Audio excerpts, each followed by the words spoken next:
Deflators here, and I'm here with Dryden of Alien Ant Farm. What's up? Hey, how are you, Ash? I'm awesome. How are you? I'm good. You good? You're awake for this? I'm great. Okay. So we're here in Winston-Salem, North Carolina. You guys just started this tour? We are probably about maybe close to 3 weeks in. Okay, so kind of mid-tour. Yeah, we're kind of like, we're probably halfway, a little more than halfway through, and then take a little bit of time off and then come back out for another second leg. Okay, how's it going so far? It's been really cool, yeah. We got a band called H2NY from England with us, and another band called Kaleido from Detroit. And all three bands have just been getting along. It's fun, you know, when there's camaraderie there, and it makes the kind of Groundhog Day go by quicker. Definitely. So what's the craziest thing you guys done out on this tour? Craziest thing? I think the craziest thing I've done has been sober, because I'm not used to doing that, you know? Okay. So I've been just not drinking for about 4 months and just feeling good, you know, and singing well as I can sing. So yeah, not too much craziness, just trying to focus on being a good dude and being a good singer. And that's awesome. So is your stage performance any different with being sober? You know, I don't know that it's any different. I was always sober when I performed. I was just, you know, party afterwards. So I don't know that it's any different. I feel like I maybe have better stamina, you know. Could last a little longer as far as singing goes. It's always good. And you guys have some new music coming out. You want to tell us about that? Yeah, we have a record called Always and Forever. The same acronym as Alien Ant Farm, AAF. That'll be out in October, I hope. I don't have a set date, but I know it will be in October. And then we have a single called Homage that's impacting radio right now. A few stations have added it early. Next month it'll really start to get ads, hopefully.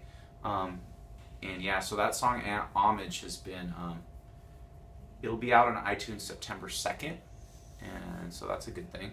Definitely. So can you tell us anything about the new music? We wrote probably 65, 70, 75 songs for this record. Yeah, it is a lot. And it was really fun and really frustrating doing that so much music, and then just trying to like whittle that down and pick the 3 or 4 records that we've done before. We would write maybe 15 songs and then like maybe ditch 2 and that would be our album. So to have so much music, it was cool. Then I started second guessing, like, is this even good? Or, you know, because I write a song and then you know, close to a year had gone by before I'd like revisited these songs that other people in the band or around us were saying, oh, that needs to be on the record. Definitely have to put that on the record. Then every day when I write something new, I feel like that's the coolest thing because it's fresh in your head and it feels good. You know what I mean? Yeah, like, definitely. Something old, even if no one else has heard it, it could be something great, but I'm like, oh no, that's old or something. So it's good to have people objective around you, whether even they're in the band or not. Okay, and sound-wise, can we expect the same kind of sound, or is it changed? There's, you know, it's all singles, well, potentially could be, so it's all over. It's pretty schizophrenic, you know. I did some co-writes with, like, hip-hop urban guys. Not to say that there's, like, crazy rap songs, but because I don't rap, I sing, but there's some feel of that going, and I was ready, willing, and able to just go with any kind of co-write. I kind of felt like I would take over the co-write, so it was our version of something else. But it's everywhere. There's a few traditional... It's weird, because a lot of people don't know that Ant Farm kind of started off as this, like, jazz, metal, technical band, and then we kind of pulled in the reins, and, you know, Movies was, like, a first almost, like, rock, alternative, pop love song. And that was not our style, and I felt like we started getting smarter in the sense of, not smarter musicians, but how to write a proper song, I guess, and that's kind of where the Movies song came from. And so there is some root stuff where it is kind of almost metal-ish, but we were never like super heavy by any means. I'm sure if we played Ozfest back in the day, we'd have had bottles thrown at us for all I know. But there's some heavier, old school Ant Farm stuff on the record for sure. Definitely. And during this tour, can we expect to hear all the old stuff? Yeah, it's a little bit mixy. You know, we did our first record, Anthology, that most people know. It sold like almost 5 million records, and so you know, a bulk of it. When I go to shows, I want to hear familiar songs. Yeah. You know, we try and wedge in 2 or 3 new songs. I not try and bombard people with a bunch of new music they haven't heard. I don't like going to shows like that personally, so I wouldn't want to push it on other people. Definitely. So we can expect to hear like movies and Criminal and all those. There's a mix. We did our second record, Truant, did relatively well. We did that with the DeLeo brothers from Stone Temple Pilots. They produced it, and that to me is like the love.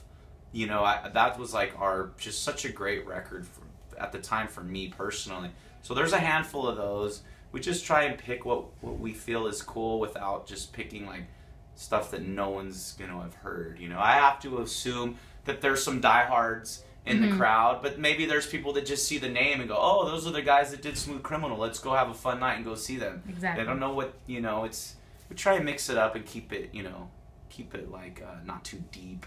We have some deep tracks that are like maybe, they're almost like headphone songs. I don't know how well they'd go over live. You know, we do some Cuban music almost, you know, a song called Tia Lupe that we have that if diehards would maybe love it, but I don't know if someone coming to a rock show wants to hear us do like this crazy, fun Latin love song. I don't know.